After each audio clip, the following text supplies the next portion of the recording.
ఈనాడు మనుషులు, ఈనాడు మానవులు, ఈనాడు క్రైస్తవులుగా అనబడుతున్న వారు ఎలా జీవిస్తున్నారంటే మనుషులు మెచ్చుకునే విధముగా జీవిస్తున్నారు.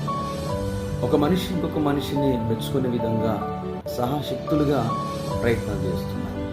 అనేకమైనటువంటి వేషాలు కూడా మెచ్చుకునే విధముగా వేషాలు వేస్తున్నారు. ఇతడు మంచోడు, ఇతను మంచిది అని మంచిది మంచోడు అనిపించుకోవడానికి, ఇతడు క్రైస్తవుడు క్రైస్తవురాలు, ఇతడు భక్తిపరుడు భక్తిపరురాలు అనిపించుకోవడానికి ఈనాడు మానవుడు చాలా విధాలుగా ప్రయాసపడుతున్నాడు.